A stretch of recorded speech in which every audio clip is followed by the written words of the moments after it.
হবে এটা নিয়ে যেন চিন্তা না করেন, বরং সে চায় আপনার বন্ধুদের সাথে সাক্ষাৎ নিয়ে যেন আপনি চিন্তামগ্ন থাকেন, বা ছুটির দিনে কোথাও একত্রিত হওয়া নিয়ে, ভালো কোনো সময় নিয়ে, এই শুক্রবারে আমরা কি করব, পরের ছুটির দিনে কি করব, ভবিষ্যতের ব্যাপারে সে চায় নিকট ভবিষ্যৎ নিয়ে যেন চিন্তা করেন, আর দীর্ঘমেয়াদী ভবিষ্যতের কথা যেন ভুলে যান।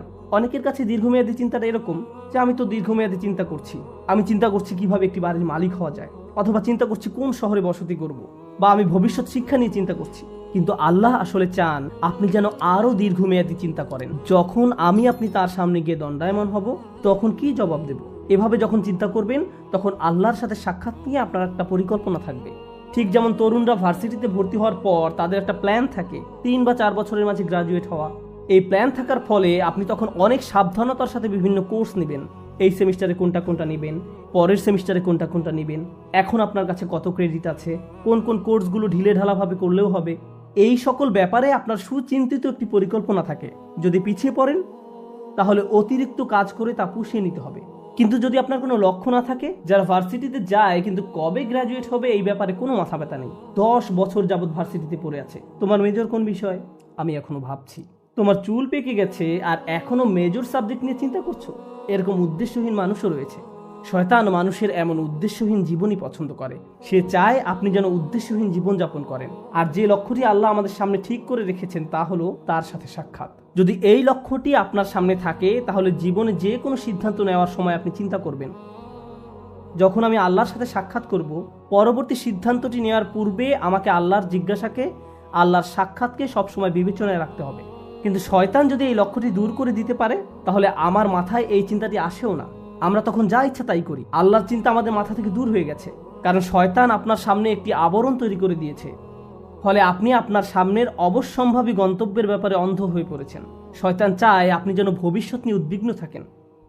সার্বক্ষণিক উদ্বেগ যেন আপনাকে তাড়া করে ফিরে। আমার ছেলে কি করবে, সে কি অবাধ্য হয়ে পড়বে, আমার মেয়ে কি করবে, আমার স্বামী কি করবে, আমার স্ত্রী কি করবে। আপনি এভাবে অন্যদের নিয়ে সবসময় উদ্বিগ্ন থাকেন, তারা কি করবে, যেন তাদের দায়িত্ব আপনার উপর বা আপনি তাদের নিয়ন্ত্রণ করেন। আমরা নিজেদেরকে ভালোভাবে নিয়ন্ত্রণ করতে পারি না, অথচ মনে করি যেন আশপাশের সবকিছু আমরা নিয়ন্ত্রণ করতে পারবো, তাদের ভবিষ্যৎ কি হবে তাও নিয়ন্ত্রণ করতে পারবো। আপনি এমন অনেক মায়ের সন্ধান পাবেন দুশ্চিন্তা একেবারে মরে যাচ্ছেন যে আমার মেয়ের কেন বাচ্চা হচ্ছে না, তার কখন বাচ্চা হবে, সে তাকে ফোন করে এভাবে, আল্লাহ চায় তোমার জন্য একটি বাচ্চা হয়।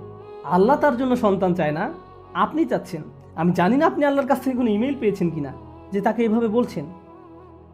এভাবে চরম আকাঙ্ক্ষিত পার্থিব জিনিসটি আপনার অন্তরে সবসময় জায়গা দখল করে রাখে।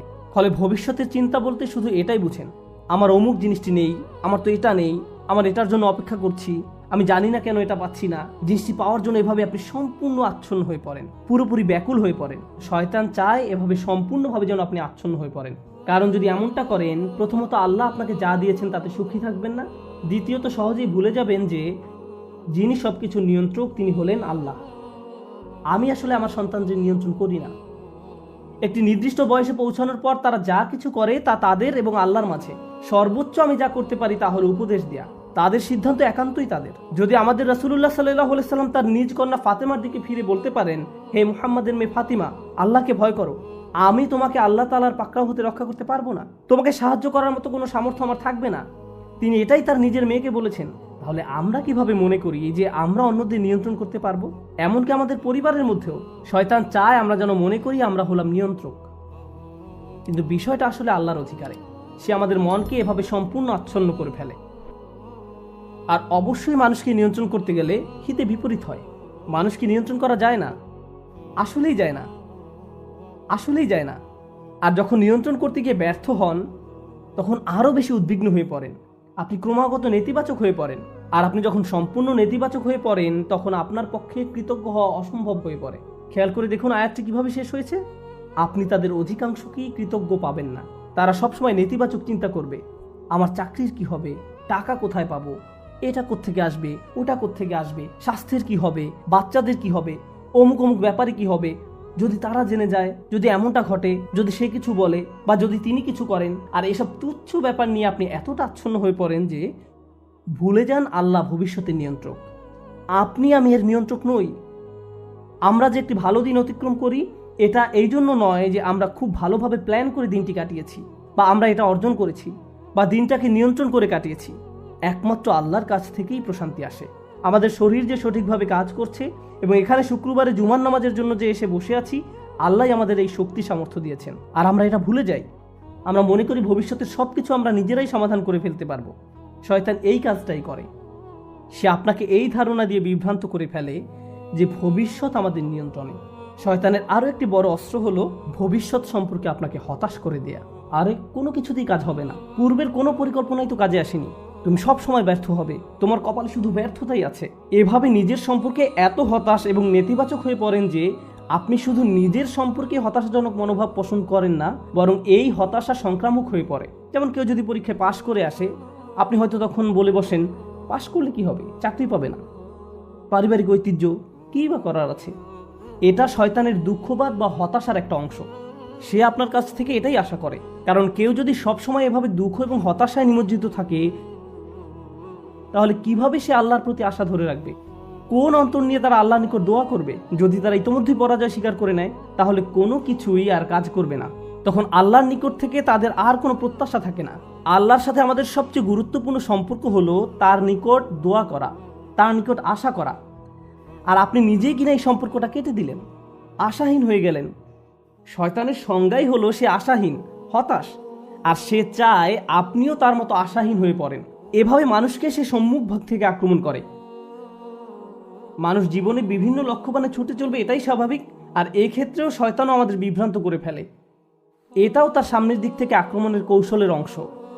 আমি সামনের দিক থেকে আক্রমণের বর্ণনা দিতে গিয়ে অনেক লম্বা করে ফেলছি। আজ যদি পেছনের দিক থেকে আক্রমণের কথা নাও বলতে পারি, সমস্যা নেই, আমি একটু সময় নিয়ে বিষয়গুলোর উপর আলোকপাত করতে চাই। তো মানুষের উদ্দেশ্যমুখী জীবনযাপন করার কথা। মানুষ আত্ম উন্নয়নের জন্য লক্ষ লক্ষ টাকা খরচ করে বিভিন্ন সেমিনারে অংশগ্রহণ করে, কারণ তারা অনুপ্রাণিত হতে চায়। এগুলো ভালো জিনিস, এগুলো আসলেই শক্তিশালী জিনিস। কিন্তু শয়তান কি চায় জানেন? আপনাদের একটি উদাহরণ দিচ্ছি। পর্বতারোহীদের দেখবেন তারা হুক নিয়ে উপরের দিকে ছুঁড়ে মারে। আপনি যদি আপনার হুক 20 ফিট উপরে নিক্ষেপ করেন, আপনি কেবল ততটুকু উপরে পৌঁছতে পারবেন। আপনি যদি 30 ফিট উপরে হুক নিক্ষেপ করেন, তাহলে 30 ফিট উপরে পৌঁছতে পারবেন। শয়তান চায় আপনি যেন আপনার হুক খুবই অল্প দূরত্বে নিক্ষেপ করেন। সে চায় আপনি যেন আপনার হুক শুধুমাত্র টাকা কামানোর জন্যই নিক্ষেপ করেন। অমুক পরিমাণ টাকা অর্জন করতে পারলে আমার জীবন সফল। তখন আপনি সারাক্ষণ এই চিন্তায় মগ্ন থাকেন, মনে হয় যেন যদি এই লক্ষ্য অর্জন করতে পারেন তাহলে সব কিছু ঠিক হয়ে যাবে। একবার যদি এই লক্ষ্য অর্জন করতে পারি, তাহলে জীবনটা আশ্চর্য রকম সুন্দর হয়ে যাবে। আপনি যখন সেই লক্ষ্যের কাছাকাছি পৌঁছে যান বা উদ্দেশ্য অর্জন করে ফেলেন, আরও 30টা সমস্যা এসে হাজির হয়। শয়তান চায় আপনি যেন ছোট লক্ষ্যের পিছনে ছুটে জীবন অতিবাহিত করে ফেলেন, আর এই নিম্নতর উদ্দেশ্য অর্জনে এতটাই নিমজ্জিত থাকেন যে অন্য কিছু আর চোখেও পড়ে না। আমার আপনার জীবনে বিভিন্ন লক্ষ্য থাকার কথা, আমার স্বাস্থ্য নিয়ে লক্ষ্য থাকার কথা, আমার ক্যারিয়ার নিয়েও লক্ষ্য থাকার কথা, শিক্ষা নিয়ে লক্ষ্য থাকা উচিত। একটা ব্যাপার মনে রাখুন, এই লক্ষ্যগুলো আসলে আপনার জীবনের মূল উদ্দেশ্য নয়। এগুলো আসলে বড় একটি গন্তব্যে পৌঁছার মাধ্যম মাত্র। আমরা যদি ভুলে যাই আমরা এই পৃথিবীতে এসেছি একটি সীমিত সময়ের জন্য, এখানে চাকরি পাওয়া আমাদের মূল উদ্দেশ্য নয়, টাকা কামাই করা আমাদের উদ্দেশ্য নয়, এই পৃথিবীতে বাড়ির মালিক হওয়া আমাদের উদ্দেশ্য নয়। কারণ একদিন আমরা এর সব কিছু ছেড়ে চলে যাব। এই দুনিয়াতে আমাদের উদ্দেশ্য হলো ভালো কিছু করা, আমাদের নিজেদের জন্য ভালো কিছু করা এবং এমন ভালো কিছু পেছনে রেখে যাওয়া যা আমাদের মৃত্যুর পরেও কাজে লাগবে। এই উদ্দেশ্যে আমাদের এই দুনিয়াতে রাখা হয়েছে। এই ব্যাপারটা যদি আপনার মাথায় থাকে, তাহলে আপনার শিক্ষা যদি আপনাকে ভালো কিছু করার দিকে নিয়ে যায়, আপনার বাড়ি যদি আপনাকে ভালো কিছু করতে সাহায্য করে, আপনার গাড়ি আপনাকে ভালো কিছু করার দিকে নিয়ে যায়, তাহলে এগুলোর একটি উদ্দেশ্য আছে। এগুলো নিজে উদ্দেশ্য নয়, কিন্তু শয়তান এগুলোকেই আপনার উদ্দেশ্য বানিয়ে ফেলতে চায়। ভাই, আমার লক্ষ্য হলো অমুক অমুক মডেলের গাড়ির মালিক হওয়া। আমি বুঝে গেছি এটাই আমার লক্ষ্য।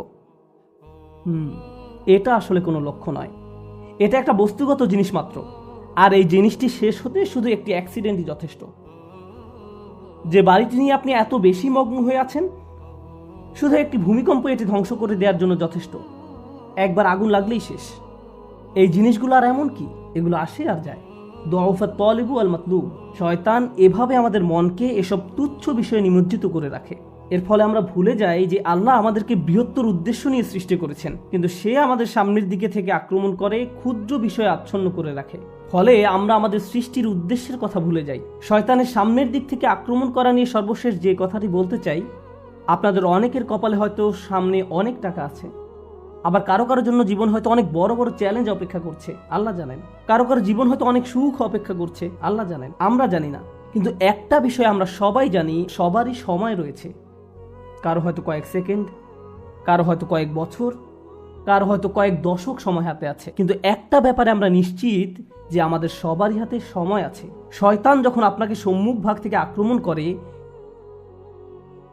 সে চায় আপনি যেন আপনার সময়কে কোনো মর্যাদা না দেন। সে চায় ভালো কাজ করার সময় আসলে আপনি যেন এইভাবে ভাবেন যে আরে ভাই, আমার হাতে এখন অনেক সময় আছে, ভালো কাজ করার জন্য এত তাড়াহুড়ার কি আছে। কিন্তু যদি প্রবৃত্তির কোনো কামনা চরিতার্থ করতে হয় তাহলে সাথে সাথে করতে হবে। প্রতিবার নামাজের সময় আপনার সাথে ঠিক এমনটাই ঘটে। জোহরের সময় যখন আসে, মসজিদ থেকে আজানের শব্দ ভেসে আসে, আপনার ঘড়ির অ্যালার্ম বেজে ওঠে, মোবাইলের অ্যাপ থেকে আজানের শব্দ শোনা যায়, আপনি তখন কি করেন? পজ বাটন টাচ করেন, নিজেকে এভাবে বলেন মাত্র তো আজান দিল, নামাজের এখনো অনেক বাকি আছে। আর ভিডিও গেম খেলতে হলে এখনই, সিনেমা নাটক দেখতে হলে এখনই, কিন্তু নামাজ পড়তে হলে সময় বাকি আছে, এখনো অনেক সময় বাকি আছে।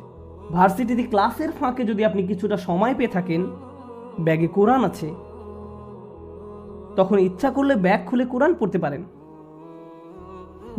পরে, এখন না, আমি তো পড়বো কিন্তু এখন না। কিন্তু যে কোনো তুচ্ছ, অর্থহীন, বাজে কাজ ফেসবুক বা ইনস্টাগ্রামে স্ক্রল করতে করতে কখন যে 30-40 মিনিট পার করে দেন টেরই পান না। এমনকি ক্লাসের জন্য কখনো কখনো দেরি হয়ে যায়। অর্থহীন কাজের জন্য ঠিকই সময় বের করে নিলেন, এর কারণ হলো শয়তান চায় আপনি যেন আপনার সময়কে কোনো মূল্য না দেন। সে চায় আপনি যেন আপনার মূল্যবান সময়কে অর্থহীন কাজে ব্যয় করে নষ্ট করে ফেলেন। এভাবে আপনার সময় নষ্ট করার মাধ্যমে সে আপনার ভবিষ্যৎ ধ্বংস করে দেয়। তারপর যখন জীবনের একটা পর্যায়ে সে পেছনে ফিরে দেখেন, তখন ভাবেন ভাই, আমি জীবনে কত সময় যে অযথা কাজে ব্যয় করে নষ্ট করেছি। এরপর জীবন নিয়ে হতাশ হয়ে পড়েন। এই খেলাটাই শয়তান আমাদের সাথে খেলে। এভাবে শয়তান বিভিন্ন কৌশলে সামনের দিক থেকে আমাদের আক্রমণ করে। আমি আল্লাহর কাছে দোয়া করছি, আল্লাহ যেন আমাদেরকে এইসব আক্রমণ থেকে সতর্ক থাকার তৌফিক দান করেন, এবং আল্লাহ আযজা ওয়া জাল্লা কখনো যেন আমাদের সেসব লোকদের অন্তর্ভুক্ত না করেন যারা বাস্তবতাকে তার প্রকৃত রূপে চিনতে ব্যর্থ হয়। রাসূলুল্লাহ সাল্লাল্লাহু আলাইহি ওয়াসাল্লাম বলছেন, ও আল্লাহ, আমি চাই আপনি আমাকে বাস্তব বিষয়সমূহ আসলেই যেমন তেমনভাবেই দেখান। এটা আমার শেষ উপদেশ। কিভাবে আমরা শয়তানের এই আক্রমণগুলো মোকাবেলা করব?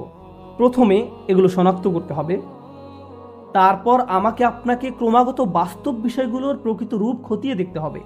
আমাদের মোবাইলের অ্যাপগুলো চালাতে গেলে আমরা শুধু ইউজার ইন্টারফেস যেমন গ্রাফিক্স, মেনু ইত্যাদি দেখতে পারি, কিন্তু এগুলো আসলে প্রকৃত অ্যাপ নয়। এর পেছনে সোর্স কোড আছে, আপনি সেই কোড দেখতে পান না, আপনি শুধু ফ্রন্ট এন্ড দেখতে পান। ঠিক তেমনি বাস্তব জগতে যা কিছু দেখতে পান তা শুধু উপরের অংশ দেখতে পান, শুধু কভার দেখতে পান, কিন্তু এর পেছনে অন্য আরেক বাস্তবতা রয়েছে, এর পেছনে ইঞ্জিন রয়েছে। সমস্যা হলো আমরা কোনো কিছুর বাহ্যিক রূপ দেখে এর মূল্যায়ন করি, এর পেছনে যা আছে সেটাই যে আসলে মূল্যবান আমরা তা জানার চেষ্টাও করি না। কোরআন এই কাজটাই করে। কোরআন শুধু এই দুটি চোখ দিয়ে দেখতে বলে না, এখানেও আরো এক সেট চোখ রয়েছে। লাহুম আয়ুনুন লা ইউবসিরুনা বিহা, তাদের চোখ রয়েছে কিন্তু তা দ্বারা তারা দেখে না, অর্থাৎ তারা আসল রূপ দেখে না, তারা শুধু বাহ্যিক ব্যাপারটা দেখে। আমাদেরকে অন্তর্চক্ষু দিয়ে তাকাতে হবে যা প্রকৃত রূপ দেখতে পারে। যদি এমনটা করতে পারেন তাহলে যেভাবে আপনি সময় ব্যয় করেন, বিভিন্ন বিষয় নিয়ে চিন্তা করেন, বিভিন্ন জিনিসের মূল্য দিয়ে থাকেন, বিভিন্ন জিনিসকে গুরুত্ব দিয়ে থাকেন, তার সব কিছুই পরিবর্তিত হতে শুরু করবে। কারণ দিন শেষে আল্লাহর সাথে সাক্ষাৎ করার পূর্বে আমাদের হাতে জীবনের যে অংশটুকু বাকি আছে তার মূল ব্যাপার হলো ইউনাব্বাউল ইনসানু ইয়াউমাইযিন বিমা কদ্দামা ওয়া আখার। কিয়ামতের দিন মানুষকে জিজ্ঞাসা করা হবে কোনটাকে তুমি প্রাথমিক পর্যায়ে গুরুত্ব দিয়েছো আর কোন ব্যাপারটাকে দ্বিতীয় পর্যায়ভুক্ত মনে করেছো। সবকিছুর মূল কথা এটাই, আমি আপনি যত সিদ্ধান্ত নিয়েছি তাতে কোনটাকে প্রায়োরিটি দিয়েছি আর কোনটাকে ফেলে রেখেছি।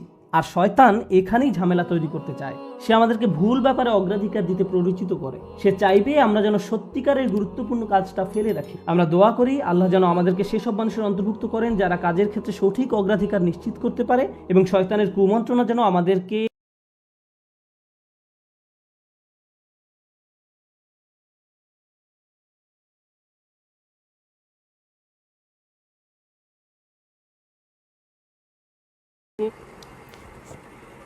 বিসমিল্লাহির রহমানির রহিম। সত্য ডাক তাহার জন্যই নির্দিষ্ট, আর ইহারা আল্লাহকে ছাড়া যাহাদেরকে ডাকে তাহারা ইহাদের আবেদনকে ইহার চেয়ে বেশি মঞ্জুর করিতে পারে না। যে পরিমাণ পানি ওই ব্যক্তির আবেদনকে মঞ্জুর করিতে পারে, যে নিজের উভয় হাত পানির দিকে প্রসারিত করিয়া দেয় এবং পানিকে নিজের দিকে ডাকে, যেন পানি তাহার মুখে আসিয়া পৌঁছায়, অথচ এই পানি কোনো রকমই তাহার মুখে উড়িয়া আসিয়া পৌঁছাইবে না।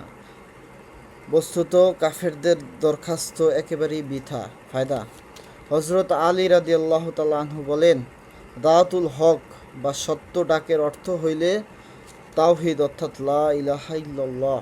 হজরত ইবনে আব্বাস রাদিয়াল্লাহু হইতে ইহার বর্ণিত হইয়াছে যে দাওয়াতুল হক দ্বারা লা ইলাহা ইল্লাল্লাহ এর সাক্ষ্য দেওয়াকেই বোঝানো হইয়াছে। ইহা ছাড়া আরও অন্যান্য ব্যক্তিবর্গ হইতে এইরূপ উক্তি বর্ণিত হইয়াছে। হে মুহাম্মদ, আপনি বলিয়া দিন, এ আহলে কিতাব, ইহুদি নাসারা, তোমরা এমন এক কালেমার দিকে আসো যাহা স্বীকৃতি হওয়ার কারণে আমাদের ও তোমাদের মধ্যে সমানভাবে স্বীকৃত, আর তাহা এই যে আল্লাহ ছাড়া আমরা আর কাহারও ইবাদত করি না, আল্লাহর সহিত অন্য কিছুকে শরিক করি না, আর আল্লাহকে ছাড়িয়া আমরা একে অপরকে রব সাব্যস্ত করি না। ইহার পরও যদি তাহারা মুখ ফিরাইয়া নেয়, তবে তোমরা বলিয়া দাও যে তোমরা সাক্ষী থাকো, আমরা তো মুসলমান। ফায়দা: উপরোক্ত আয়াতের বিষয়বস্তু পরিষ্কার যে কালেমার অর্থ তাওহীদ ও কালেমায়ে তাইয়্যিবা। হজরত আবুল আলিয়া ও হজরত মুজাহিদ রহমতুল্লাহ আলাইহি হইতে স্পষ্টরূপে বর্ণিত হইয়াছে যে কালেমা দ্বারা এখানে লা ইলাহা ইল্লাল্লাহকেই উদ্দেশ্য করা হইয়াছে। হে উম্মতে মুহাম্মাদি, তোমরা সকল ধর্মাবলম্বী হইতে সর্বোত্তম দল, যে দলটিকে লোকেদের উপকারের জন্য প্রকাশ করা হইয়াছে। তোমরা ভালো কাজের আদেশ করো, মন্দ কাজে বাধা দাও, আর আল্লাহর প্রতি ঈমান রাখো। যদি আহলে কিতাবে ঈমান আনিত তবে তাহাদের জন্য ভালো হইত। তাহাদের মধ্যে কিছু সংখ্যক মুসলমান, অর্থাৎ যাহারা ঈমান আনিয়াছে, আর অধিকাংশই কাফের। ফায়দা: হজরত ইবনে আব্বাস রাদিয়াল্লাহু বলেন, ভালো কাজে আদেশ করার অর্থ হইল তোমরা লোকেদেরকে লা ইলাহা ইল্লাল্লাহ এর সাক্ষ্য দেওয়ার জন্য এবং আল্লাহর হুকুম স্বীকার করার জন্য আদেশ করো, কেননা লা ইলাহা ইল্লাল্লাহ সর্বোত্তম ও সর্বোৎকৃষ্ট বস্তু।